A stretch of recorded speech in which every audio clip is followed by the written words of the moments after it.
Hey everyone, Kaza here, bringing you my first Demon Hunter build breakdown. I'm going to first go over some of my skills and why I use them, why I think they're good with solo farming PvE. Then I'm going to go over some of my stats to show you where I'm at DPS wise and dexterity wise and what kind of armor I wear. And then I will go find a nifty little spot, probably by the bridge, to show you some of the skills in practical use. So, to start off, first of all, my skills. Entangling Shot with Justice is Served rune. This right here is going to be your primary hatred generating shot. I prefer to use this over Hungering Arrow because it basically slows down mobs, which really helps in kiting, and the 6 extra hatred per shot is very nice because other than this skill I really don't have any other hatred generating skills other than just the normal rate of regeneration. So this primary shot, left click. Secondary, right click is going to be my elemental arrow. This is going to be my primary damage dealer, and it has the Nether Tentacles rune on it, which is by far one of the best runes for this ability or skill. Basically, the reason that it's good is because slow mobs, big mobs, or stationary mobs have a chance to be hit twice with each bolt, and it's only 10 hatred per bolt. You can get about 12 to 13 of them off before you completely burn out all of your hatred, and that means that for every 10 hatred, you get about 210% weapon damage on the majority of mobs. Some of the smaller mobs really, they don't get hit as much with it because they're too small or too fast, but the smaller mobs usually have less health, so you don't really need 2 of them anyway. Preparation with backup plan is a must in this build because this build is very heavily reliant on using discipline, and you typically burn down discipline pretty fast. And with backup plan, you have 30% chance to proc the cooldown, so the cooldown gets negated. And it actually, a lot of times it procs. Like once every 2 times or so, I usually have it proc once. Sometimes if I'm really lucky, I get it proc twice in a row. So it really helps in building that discipline back up and having the chance to keep building your discipline up. Smokescreen with Lingering Fog is another must for this build. It is basically your oh crap button. If enemies get too close, if you start panicking, if you see a ranged enemy shooting like a big fireball at you, this button basically will ensure for at least 1.5 seconds that you can avoid the attack or run away if you are in danger, or if you see it coming, if you time it right too.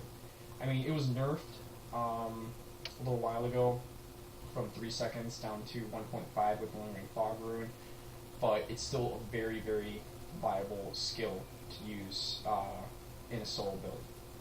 Rain of Vengeance, another one of my favorite skills. It's amazing, it doesn't cost anything, it's a free skill to use. The 30-second cooldown goes by really fast because the actual casting time is about 10 seconds, or the actual length of the cast is about 10 seconds. And what it does is it basically has a small circular area about 5 yards in diameter where it will knock back enemies if they get hit by one of the shadow beasts that hits the ground.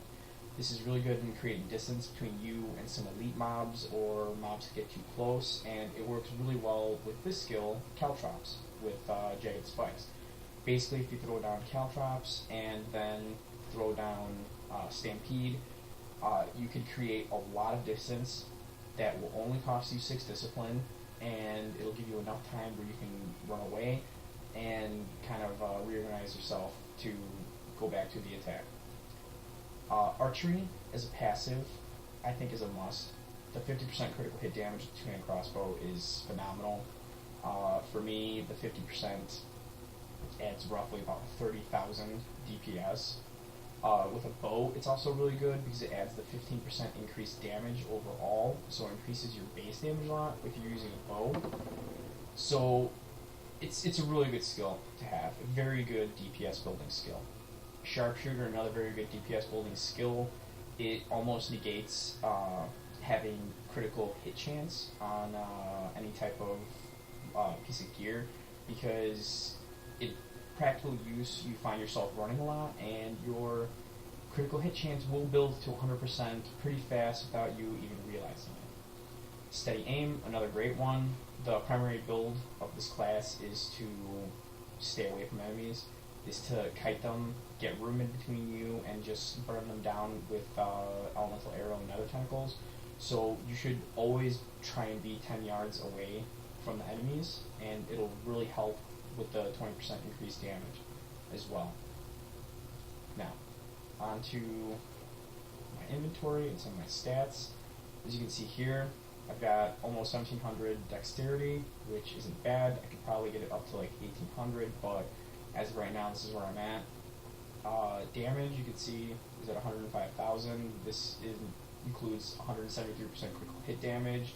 This is also with 100% critical hit chance from Sharpshooter and a 2.16 attack speed.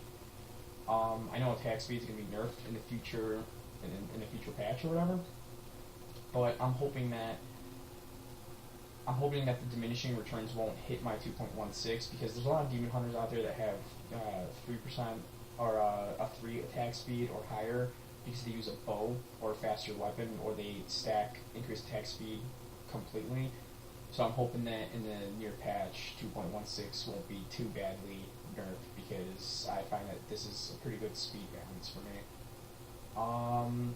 Extra 20% increase by skills, that's obviously from steady aim. That disappears if enemies are a little bit closer to you, but nonetheless, it's pretty good. And if you're using a bow, it should stay around 35%, because you'll have the 15% extra from archery.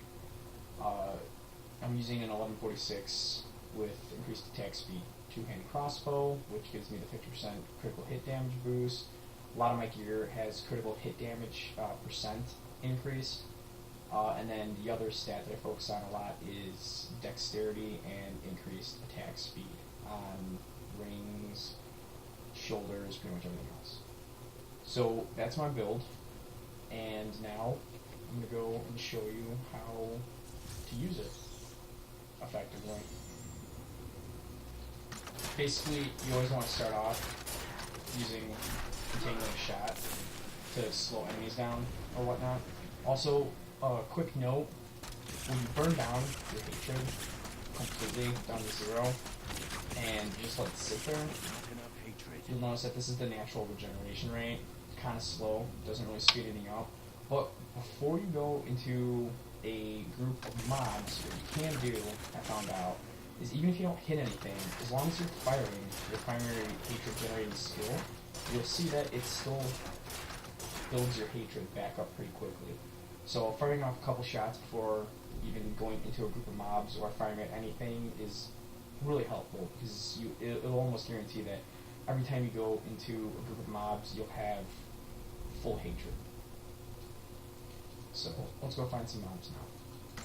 Start off with your primary shot, slowing these down. These guys really don't need to be slowed because they're kind of distancing. So you want to keep your distance with them. Burn them down as quickly as you can.